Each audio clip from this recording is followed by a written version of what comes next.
வணக்கம் நண்பர்களே.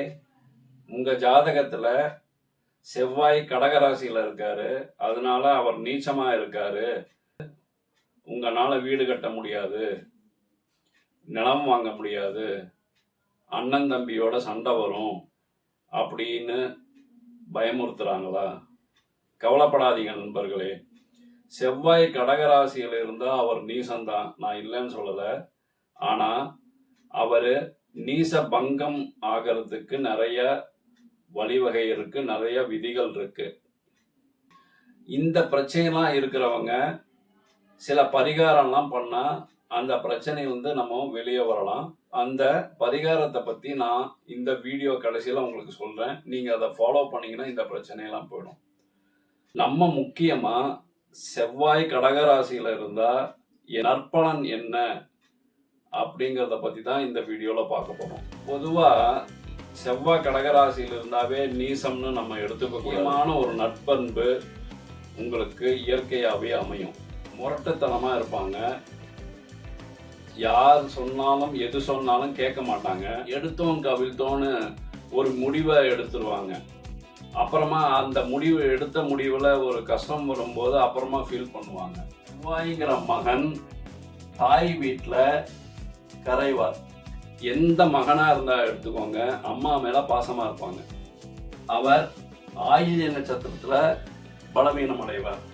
அந்த முரட்டுத்தனத்தை விட்டுட்டு தன்னுடைய விவேகத்தை பயன்படுத்தும் போது அவரு வாழ்க்கையில பல வெற்றிகளை சாதிப்பார். வணக்கம் நண்பர்களே, நான் உங்கள் காஷ்யப பி ராம்குமார், உங்கள் வாழ்வியலுக்கான வழிகாட்டி ஜோதிடர். இது நம்ம டிவைன் வேதா சேனல். செவ்வாய் கடகராசியில இருக்கும்போது ஒரு நட்பண்பு உங்களுக்கு இயற்கையாகவே அமையும். பொதுவா செவ்வாய் பலமா இருந்தா அவங்க முரட்டுத்தனமா இருப்பாங்க, யார் சொன்னாலும் எது சொன்னாலும் கேட்க மாட்டாங்க, தான் எடுக்கிறதா முடிவுன்னு எடுப்பாரு, சடார்னு கோபப்படுவாரு, எடுத்தோம் கவிழ்த்தோன்னு ஒரு முடிவை எடுத்துருவாங்க. அப்புறமா அந்த எடுத்த முடிவில் ஒரு கஷ்டம் வரும்போது அப்புறமா ஃபீல் பண்ணுவாங்க. இப்போ இது மேசம், ரிஷபம், மிதுனம், கடகம். இந்த கடகராசியில செவ்வாய் இருந்தாருன்னா அவரு நீசம்னு சொல்லுவாங்க. மகனாகப்பட்டவன் அம்மா கிட்ட அடங்கி போவார், அதாவது பாசத்துல அடங்குவார். இப்போ எந்த மகனா இருந்தா எடுத்துக்கோங்க, அம்மா மேல பாசமா இருப்பாங்க, அம்மா சொல்றத மீறவே மாட்டாங்க. அந்த அம்மாவாகப்பட்டவர் தன்னுடைய மகனுடைய இன்னொரு வீட்டுல பலவீனம் அடைவார். அப்படின்னு என்ன அர்த்தம்னா, மகன் அம்மா மேல பாசமா இருப்பாங்க, அம்மா சொல்ல தட்ட மாட்டார். வெளியில கண்டிப்பா இருக்கிற மாதிரி இருப்பாங்க, ஆனா உள்ளுக்குள்ளார தன்னுடைய மகன் மேல ரொம்ப பாசமா இருப்பாங்க. இது ஒரு பாச பிணைப்பு. இந்த மாதிரி ஒரு அமைப்பு அம்மா மகனுக்கும் ஒரு நல்ல அண்டர்ஸ்டாண்டிங்கை கொடுக்கும். செவ்வாய் இந்த வீட்டுல இருக்கும்போது அவர் ஆயில்ய நட்சத்திரத்துல பலவீனம் அடைவார். அந்த ஆயில்ய நட்சத்திரம் புத்திக்காரகன் புதனுடைய நட்சத்திரம். இங்க இவர் செவ்வாய் ஆயில்ய நட்சத்திரத்துல பலம் இழக்கும் போது என்ன ஆகும்னா, இவர் வீரம்னு எதை நினைச்சிட்டு இருக்காரோ அது இங்க விவேகமா மாறும்.